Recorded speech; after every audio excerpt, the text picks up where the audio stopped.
Hi everyone. Just under a year ago, my 25-year marriage ended absolutely brutally. And I made a choice to not stop it. Instead of chasing what was over, I decided to rebuild my body, my finances, my business, and my entire life. So if you're starting over or living without closure, this series is for you. In my career, I'm actually Canada's top clairvoyant and a success coach.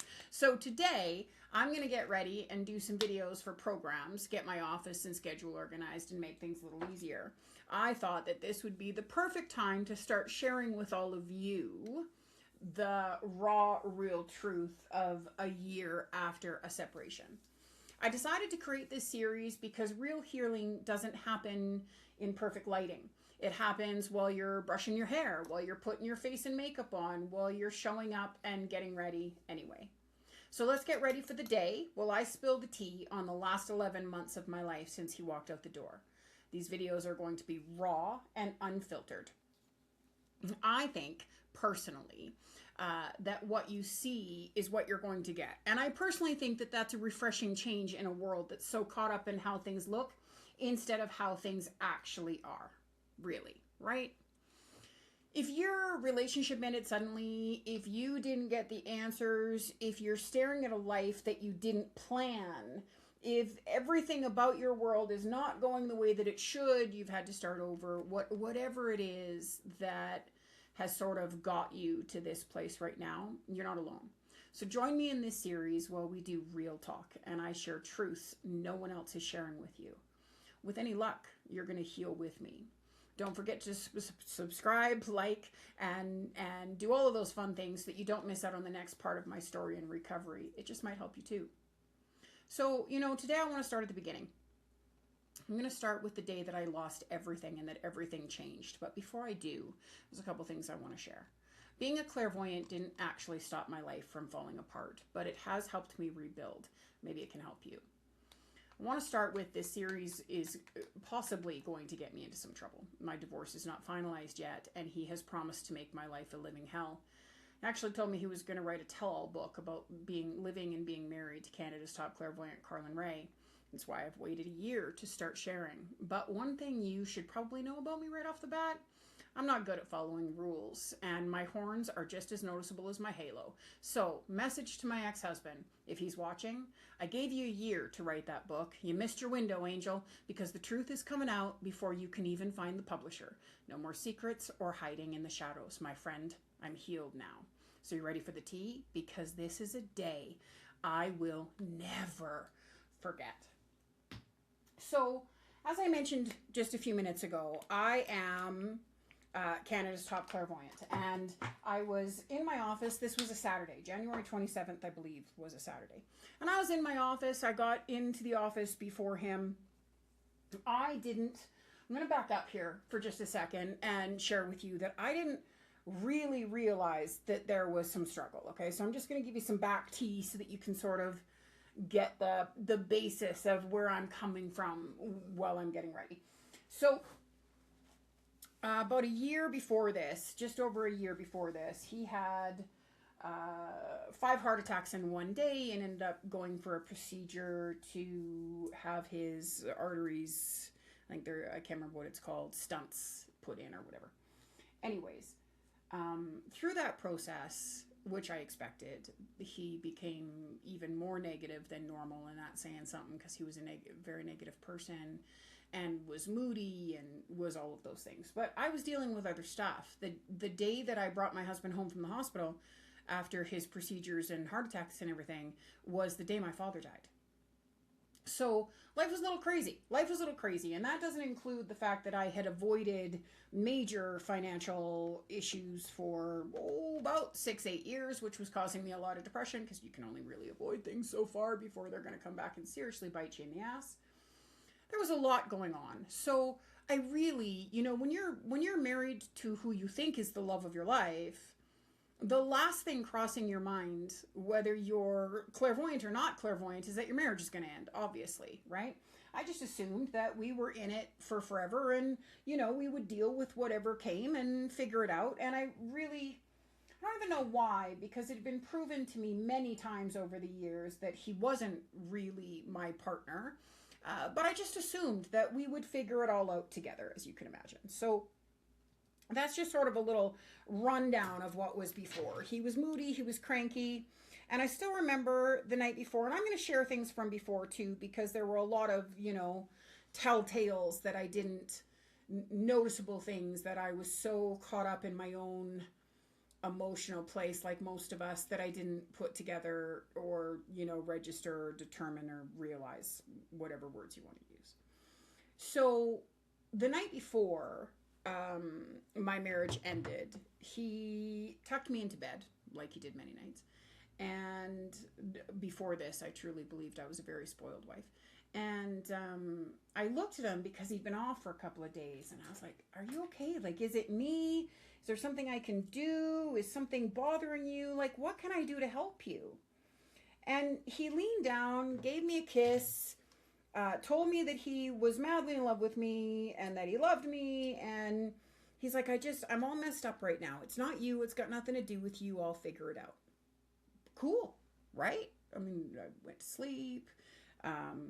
I felt him come to bed. I felt him go to the bathroom. Like, I woke up a little bit while he went to the bathroom and got himself ready for the day. I felt all of that.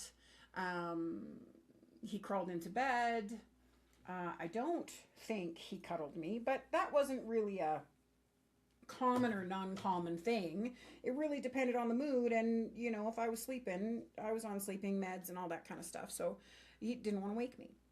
So I get up on Saturday morning. This is January 27th. I get up in the morning, I get a coffee. We had a setup in the office because it was 2 stories where we lived. We had a setup in the office that the coffee machine and everything was there. So went into the office, made myself coffee, sat down, did a video. And while I was recording a video that I've never shared, that I probably will share at some point, but while I was recording the video, I heard him try to come into the office, heard that I was recording, so he shut the door again. Didn't think anything of it. Finished my recording, and I opened the office door because we have coffee together every morning. I play on my online poker, and he plays some of his video games, and, we have a coffee, and if there's something to talk about, we talk, basic morning routine. So I opened the office door and told him that I was done and that he could come up for coffee, and he responded from downstairs with, sounds good, babe, I'll be there in a few minutes. Didn't think anything of it. Went and sat back at my desk, was drinking my coffee, all of that. Okay. He walked into my /our office, because that's where his computer was too. So he walked in and he was fully dressed, which is extremely unusual. And because of my recording, because of all of that, I sort of had the assumption in my head that he decided to take some time and get some things done. And so he was probably taking the garbage out. So I looked at him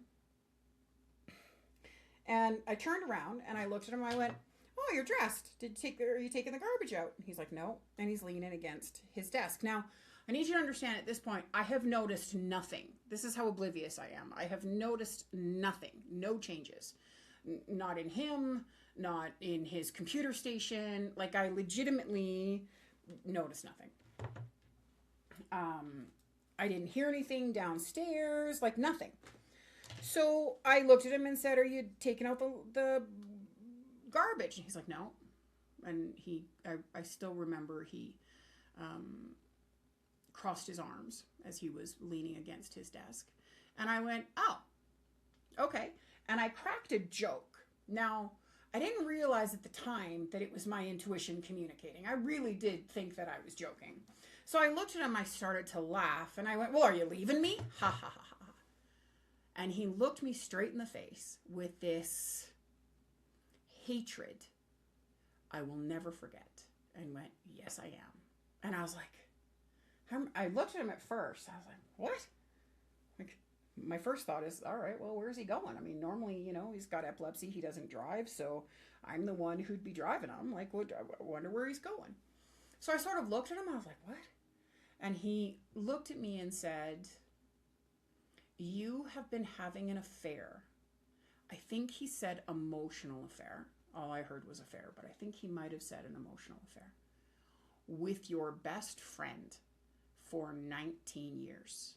How can I possibly live with that? And I remember I'm looking at him, I'm like, what on earth are you talking about? Now, just some back information so you understand. I had a male best friend for 19, almost 20 years. And he was like a brother to my ex, just for the record. They were exceptionally close. Really, like best friends too. I mean, we all did things together. We all raised our kids together, like all of that, right? So for me, I wasn't understanding what was being said. Now, first of all, I'm going to state the obvious. I have never had an affair. I have never cheated. I absolutely, unequivocally believed that I was married to my twin soul. Okay. So when I first started losing weight and was getting all kinds of attention, like nothing has ever in 25 years steered me away from my husband.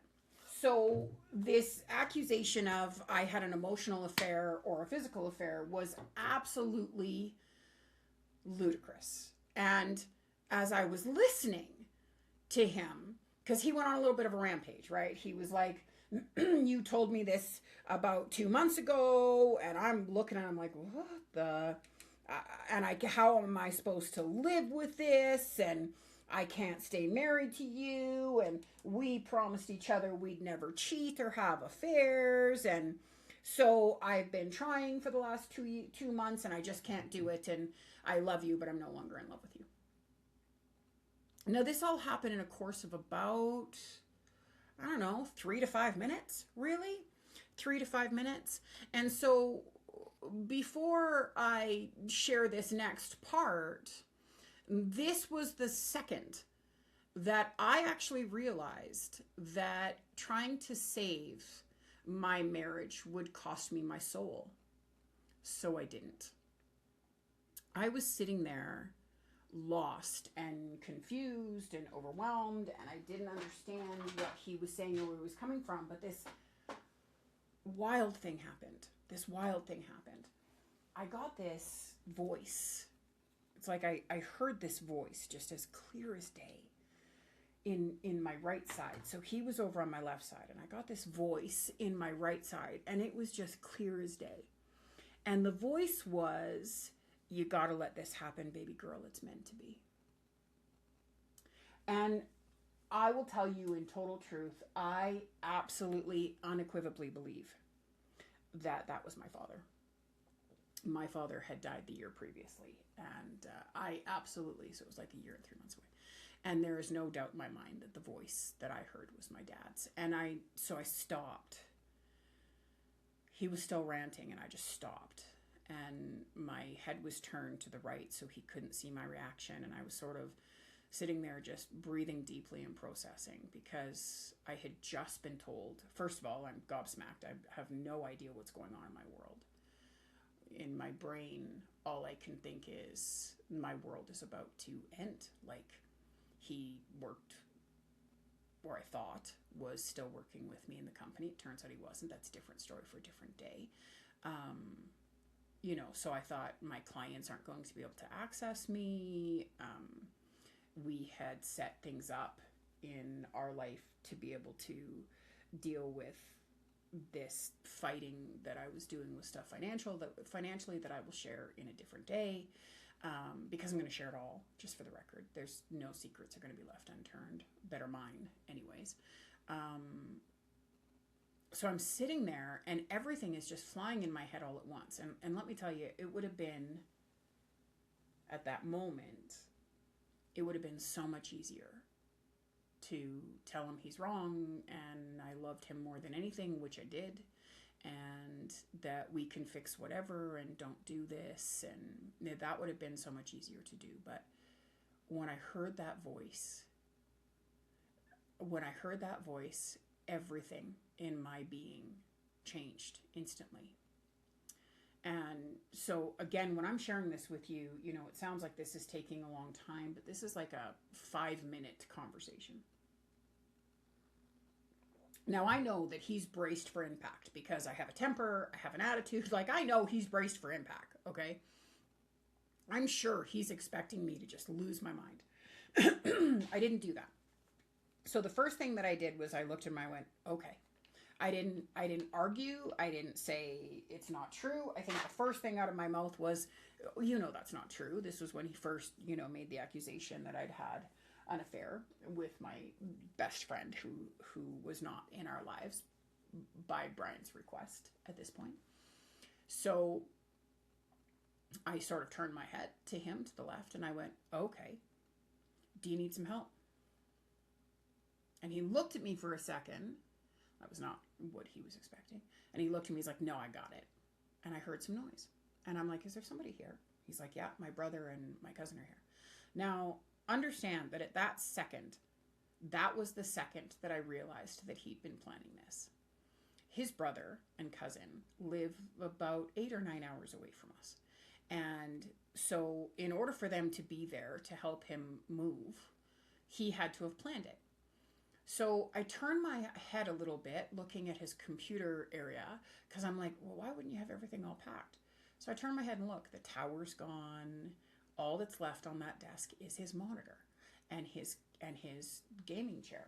Just enough because he knew me well enough to know that I wouldn't put 2 and 2 together, and he was trying to prevent a fight at all costs. He was trying to prevent me figuring this out before it happened. So when that happened, when I registered that, outside of just the voice, which was enough to make me stop, but when I registered that, all I thought to myself is, I have poured my heart and soul, my entire being into this relationship for 25 years. I have stood beside him through illnesses, through his inability to work. I have protected him from our children's opinions, from people's opinions. There is nothing that I have not done for this man, including financially, emotionally, and psychologically support him. Our entire marriage, which he threw some, you know, well, he was doing his ranting and raving. He's like, what should it matter? You've already told me that, you know, when I did work for a living, it went towards your assistant full time and blah, blah, blah, blah, blah. So I knew then that it was all planned, it was all determined, and there is no way that I'm going to change this outcome. More than that, there's no way that I want to change this outcome at that second. So he said he didn't need any help from me, and so I said, okay, do you got your meds? Like, do you got your nitro? You got your epilepsy medication? Now, I'm thinking that he's losing his mind because he's responding with things like, I'm not taking that medication anymore. I stopped taking my epileptic medication like 4 weeks ago. And so now I'm like, oh, okay. So, you know, he's actually losing his damn mind because he'd been on this medication for like 22 years. You can't just go right off of it, right? So I'm like, oh, okay. Well, that, you know, in my brain, I'm like, okay, makes sense. I mean, he's losing it. There's no doubt about it. No doubt about it. So I grab his nitro that's sitting on the end of my desk because I was the one that was always monitoring whether he needed it, because he went through a period where he was doing it constantly and then constantly had a headache. But, you know, you have heart attacks. You got a lot of fear, right?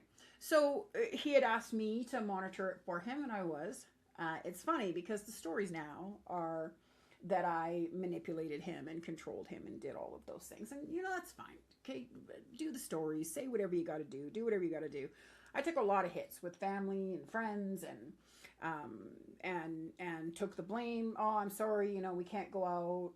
I'm not feeling good. I mean, at one point I had our entire family convinced I was dying because I had so many excuses and stuff. And, you know, in fairness, I got caught up in the always being home and not wanting to go anywhere and all of that stuff, just like he did.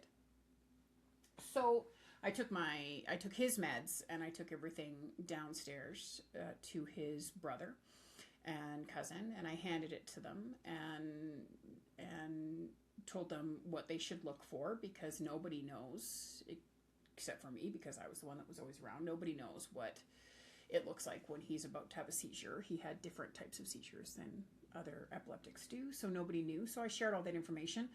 His brother and cousin are looking at me like I got 10 heads. Like they're just waiting for me to blow.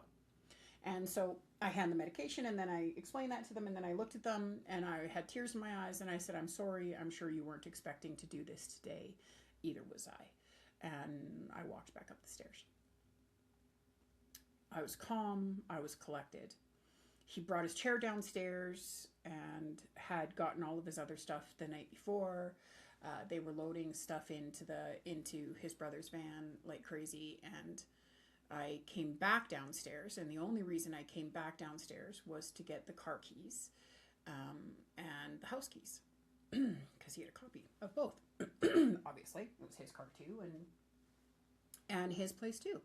So I came down and asked for the keys, and I'm going to back up because I forgot an important factor. When I got up to go give the medication and stuff to his brother, he looked distraught. So I looked at him and said, do you need a hug? And he said, yes, I do. So I gave him a hug, and I walked downstairs. And so when I came back downstairs to get the keys and stuff, he kept looking at me like he's just waiting for things to blow, and he's getting ready to walk out the door. And I look over at our liquor cabinet that's right by the entrance of the door, and his rum and his special bottles and stuff are there. And I'm like, you know, he grabs his rum and downs a big shot of it and puts it back on the liquor cabinet. I looked at him, I'm like, those are yours. Like, you can take them. Do you want me to find a box really quick for you to pack them? Like, those are yours. And he's like, no, you can leave them for the kids. And he's crying. And so I looked at him again, and I'm like, do you need a hug? And he's like, yeah, I do. So I gave him a hug. He walked out the door. I flipped the lock, and I fell apart. I crumbled because it all registered at that exact moment that my life was never going to be the same. Nothing about my life was ever going to be the same. Now, I'm going to give you just the shortened version because I'm going to share all of these things bit by bit, okay? So I'm just going to give you the shortened version, just a quick sort of recap of what took place. So for the first 3 to 5 days, there were messages, interactions between us. He told me that there was a letter coming. The letter that he emailed me was that he was suicidal and wanted to commit suicide, and that he was leaving so that I wasn't around for that. And then I got brutal, right? The letter was all, this is your fault, and I don't want to be alive anymore, so I'm leaving to go kill myself, and just so you know, when I'm dead, you were brutal. All your fault. And then, and I barely, I mean, there was the first 3 days I didn't get out of bed, right? And I just, for those of you that have experienced something so brutal, so some of you are really going to understand where I'm coming from. That first night, I was so overwhelmed and scared. Like, over the process of the 6 months before this, he was really angry. He wanted us to move. He didn't like where we lived. He thought it was dangerous because we had a front door. We were used to condos at this point after our kids left. And so there was a front door, and it was in Calgary, and it was by an LRT in the Shaughnessy area. And so he really had me convinced that we were in danger and somebody could break in a moment's notice. So now I'm all alone. I had always seen him as my protector, and now I'm completely alone in this house that he's convinced me someone is going to break into and murder or rape me. I'm freaking out because my twin soul has walked out the door, said these brutal things. I mean, the entire time I'm shaking and crying. I didn't sleep for 3 days. I'm like barely surviving. Now, through the process of all of this, you know, the kids are messaging me and saying this can't be true. He notified people, you know, his best friend is calling me going, what the hell? Like, there's no way the two of you have broken up. I remember our oldest, I sent him a message saying, just letting you know, Dad walked out the door. And he came back with, yeah, nice try, Dad. Stop screwing around with Mom's phone. And I responded to him with, this is actually Mom. This isn't Dad screwing around. This is Mom. And he's like, yeah, try again, right? Because my ex was such a jokester with the kids and stuff. So I finally had to take a picture of his side of the closet to show that there was nothing in it before my oldest son actually called me and went like, WTF, right? So the first 3 days I was devastated, lost, crying. And it's so important to understand there is nothing that could have transpired in our lives together that would have made me walk away.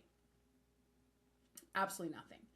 I would have never left. I'd have gone down with the ship. I'd have gone broke. I'd have lost everything. You know, he used to say all the time, we could live in a cardboard box, and as long as I'm with you, I'd be happy. And that's really how I built my life, based on that theory. So there is nothing that would have ever made me walk away. Number one, I loved him more than anything in the world.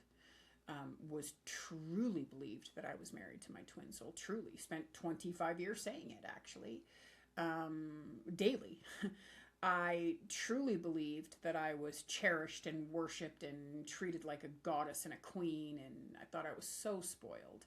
And all I had to do was be there for him, support him, pay all the bills, and drive everywhere, right? Like I didn't know. I didn't know.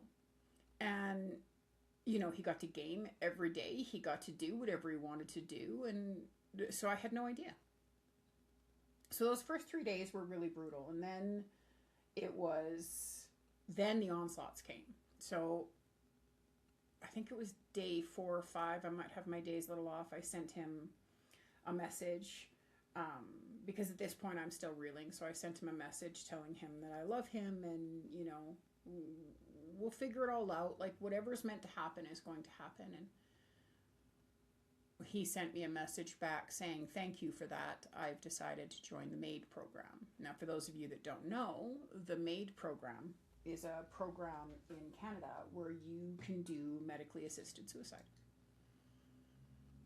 So this letter that I get is that he's joining the MAID program. Now, the one advantage to it was that in the letter it was also, I'll always love you. You were the best thing that ever happened to me. I just can't cope and deal, blah, blah, blah. And then it was about 5 minutes later, I got a message from him telling me that he couldn't join the MAID program because he wasn't medically struggling enough, and they won't do the MAID program till 2027 for emotional. So he had no choice but to either kill himself or stick around. And that's when he went on a quest, absolute intentional quest to destroy my life. Passwords changed, phones disconnected, car having to be sent back. I'm pack up everything, deal with the townhouse. Like and I will share all of this. This is just a quick little recap, but the shit, like bank accounts closed, passwords gone, losing access to bank accounts with money in it that are supposed to function the business, like absolute, my worst enemy couldn't treat me as bad as he treated me. And I remember I kept sending messages going, can you just stop? You're destroying our entire life. There will be nothing left. Like, you're destroying absolutely, like, can you just stop? Just stop, right? Meanwhile, he's got my office phone as his regular phone. I'm finding out that clients, that videos were being taken off my computer of clients' files. Like, it was just one thing after another. Just talking about it, I need to have a little bit of a vape. And so the retaliation for what I don't know I did was absolutely beyond brutal.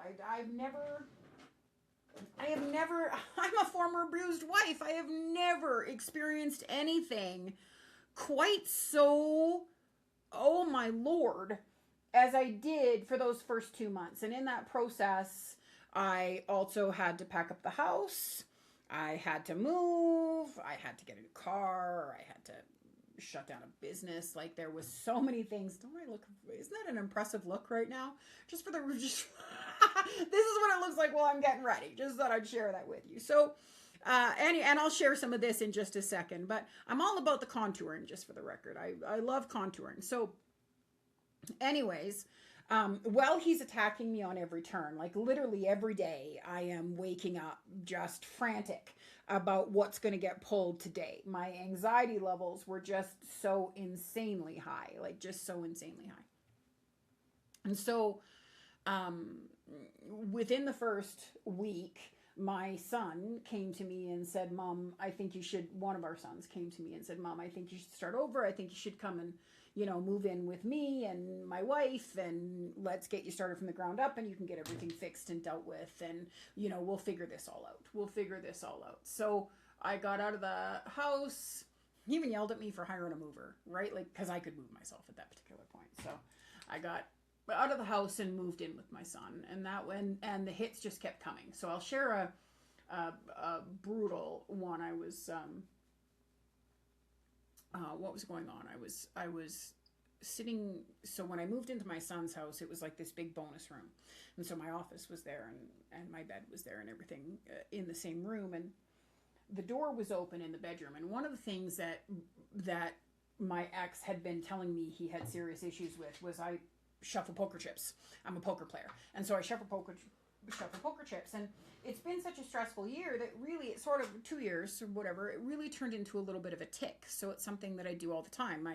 My clients hear me doing it when I'm in sessions on video. Like it's something that I do far too much, truthfully.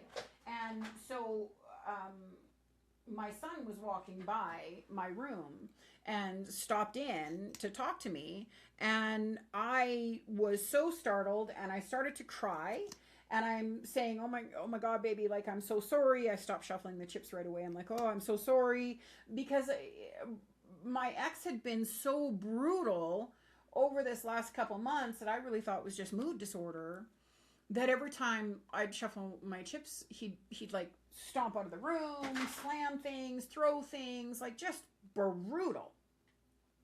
So I'm crying, and I'm looking at my son, and I'm like, I'm so sorry. I'll try not to do it again. And he comes walking in to my room. I'm sitting at my desk, like bawling my face off. And he comes walking in. He comes down onto his crutches, like down. He crouches down so he's at even level with me. He takes my hand, and he's like, Mom, you didn't do anything. Like, you're okay. I don't care if you're shuffling your chips. You didn't do anything wrong. And I am like bawling. And he's shaking. This is my firstborn. And he's shaking because all he sees is an abused, battered mom.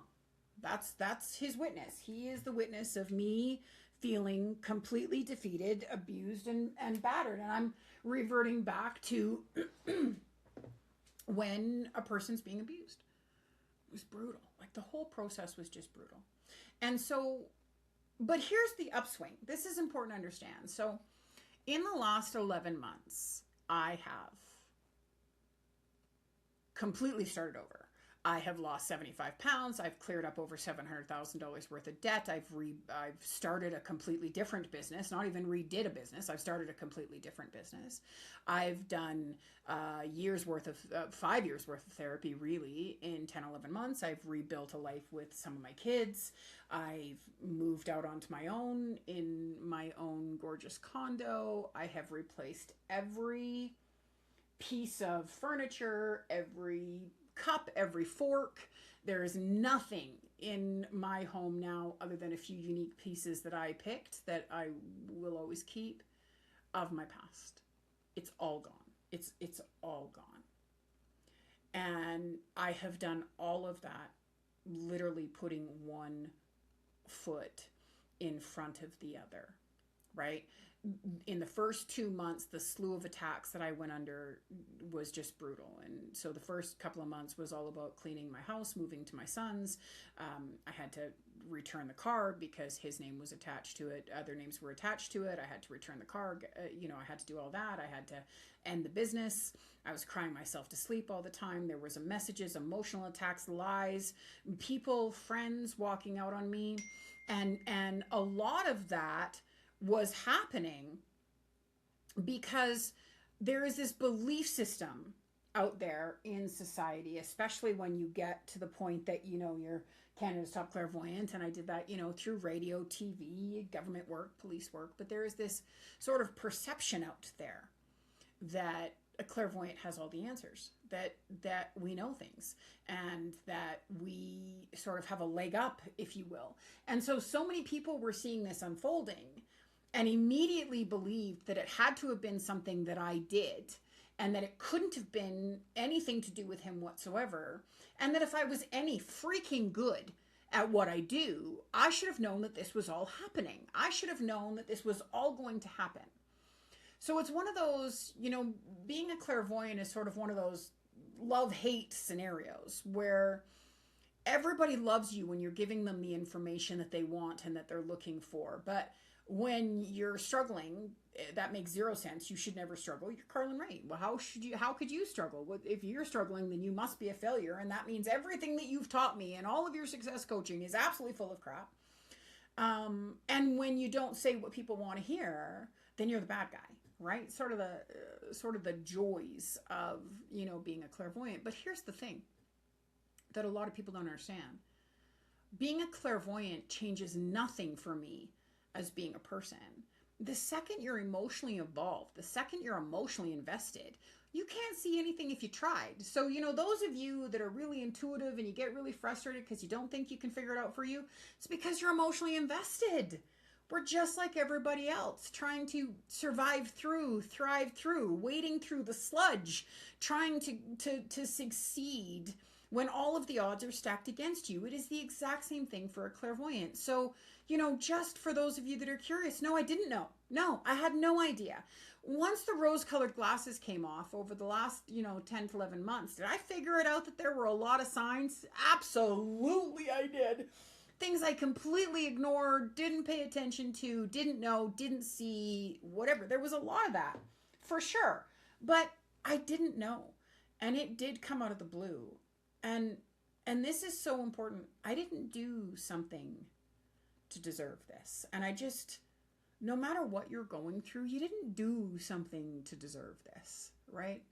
So I've spent the last 11 months, I've cleared up almost $700,000 worth of debt. I've lost 75 pounds. I've started a whole new business. I've created a new home. And I'm dating again. No one talks about this because it's really bad for business. I wrote this quote because I thought it was so important, because it's not something any of us talk about. It's bad for business. Healing doesn't actually have to take a long time. It takes intention. We don't talk about that even as therapists, because if we help you get through things way too fast, then you don't need us anymore. It's never really been how I work. In reality, for me and my business, if I can get you to heal fast, then you'll stay with me for the success part of your life, right? So that's where my fun comes in, right? This is not, patience is not something I was ever born with. So if I was going to thrive through this hell that I was living in, I needed to double time it, because I'm not patient. Okay. So I all in, you guys, I all in. And this series, this Getting Ready with KJ series, will I share my story? It's going to share all of that and so much more, because this is so important for you to understand. You do not need closure to move forward. I have no closure. I do not actually know the reason my marriage ended, because I can guarantee it wasn't that I had an affair. I can absolutely guarantee that. So I have no idea why my marriage ended. You don't need permission to rebuild. This is really important. Nobody was going to give me permission. As far as he was concerned, I deserved to suffer, because love and hate is the same line. Nobody was giving permission. Healing and building absolutely happen together. And this is so important. I didn't rebuild because I felt strong. I rebuilt because I had to in order to survive. And I think that this is one of the mistakes as humans that we make. We allow our lives to control us instead of us controlling our lives. And that's something that I really want to show people throughout this Get Ready with KJ series, that I really want to show you. It doesn't work that way. It doesn't work that way. Okay. You need to make the changes. You need to do the things. Okay. There's a reason why I'm 11 months out and my life looks completely different, and I have new friends, and I'm dating, and I'm down 75 pounds, and I go sit and have coffee to meet somebody, and they're all nervous because they ask how long I've been apart from my ex, and I'm like, just under a year. Doesn't sound good. And they're like, oh man, I'm like 5-6 years out, you're not ready for this. And I just laugh. I'm just like, meet me for coffee, you can decide for yourself. And then we sit and have coffee, and they're like, wow, you're like 10 years out. I'm like, right. So it doesn't have to take a long time. And it honestly, it is far more difficult living in the sludge than it is getting through the sludge. And so that's what this series is about. So, this is the first part. I really didn't rebuild because I felt strong enough to do so. I rebuilt because I had to, in order to survive and thrive, in order to have the life that I desire. And I'm also going to share with you in this series why I feel so blessed. I am one of the lucky ones, my friends, and so are you, just for the record. You just can't see it yet. You just haven't flipped the coin if you're struggling. But I am definitely one of the lucky ones. I got to have, and there's a lot of things that have come out, and some of those things I cannot share because they're not about me. But it is a huge gift. I was married to the love of my life for 25 years. 25 years. And who I was when I was in my late 20s, meeting the love of my life, versus who I am today is not the same. And he played a role in that too. He played a role in my growth and strength too. But who I was then and who I am now, it's just not the same. Okay.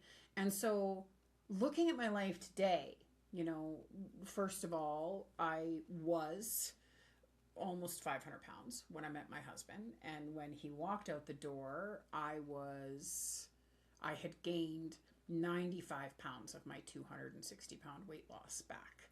So I've lost 75 of that. And before that, I was about 40 to goal before I started to gain the weight back, right? So that left me at about 130, 140 pounds to goal. And I've lost 75 of that so far. So, right, I'm not the same person. I don't look the same. I don't feel the same. I don't act the same. My ADHD is under control. I have stopped my sleeping pills. I have changed absolutely everything in my life. So what I would choose today, the person or the life that I'm looking to choose today, is totally different than the person or the life that I was looking to choose then. Before my husband left, we were talking about living in a fifth wheel, traveling, having my office in the back of the fifth wheel, like living simple, tiny house sort of lifestyle, right? I'm now going after filming. I'm going after media. I'm looking at moving. My goal is to move either out of country or to a very busy center of Canada. The man that I'm looking for is strong and career orientated and has goals. And, I love me. I can walk around my house naked in front of anybody. Like I love me. My life is, so much has happened. I have an incredible relationship with my family. I have an incredible relationship with the kids that don't feel like they're stuck in this. It is amazing what you can do and who you can become in just under a year. So the truth is, whether I like it or I don't, my ex-husband did me a favor. He did me such a huge favor. Okay. I'm living this incredible life, and to the best of my information, he lives in a basement and works at a minimum wage job. So it's all how you choose to do your life. And I don't wish that for him, just for the record. I don't wish that for him. In other areas, I wish far worse, but I'm not angry. I don't hate him. I don't any of those things. The things that I won't be able to talk about are brutal, and they're not about me, and I don't think anyone should get to have a good life when they've done those things. But that's not my story. I got to be married to the love of my life for 25 years. And now I get to have a whole new life. I get to have a whole new life. I reached a lot of dreams. I achieved a lot of things in those 25 years. And now I get to really go after the things I want without ego, without I mean, it is insane to me. I love living on my own. That sounds so crazy to me. I have never lived on my own before. And now people come to my house, like my mom comes to stay for a few days. And when she leaves, I'm like, oh, I love my mom, but I love my space. I love my space. So if you're struggling, if you're starting over, or trying to become your best self after massive loss, really, this series is for you. I'm going to share the real process of rebuilding a life while healing. And so you want to like this video and you want to subscribe to it, because we can do it again. We can do it together. Really, we can do it together. All I've shared with you now is just a real quick recap of why you want to watch and what the first real day of my life falling completely apart was like. I have so much more dirt and tea to spill. It's just not even funny. So I look forward to getting ready with you tomorrow, and maybe I'll have myself organized enough that I can actually get my eye makeup and everything done while I'm doing the video too. I hope that you have a spectacular day today, and I hope that you get absolutely everything you possibly want in your life. And if you're struggling, come join me, my friends. We can get you to not struggle together. You have an amazing day. And for me, today is Tuesday, January 6th. I am going to turn it into a kick-ass day. I hope that you do too. My love always. Mwah! I will see you in the next Get Ready with KJ video, where I share how I've rebuilt my life from absolute crumble. Take care, you guys. Bye.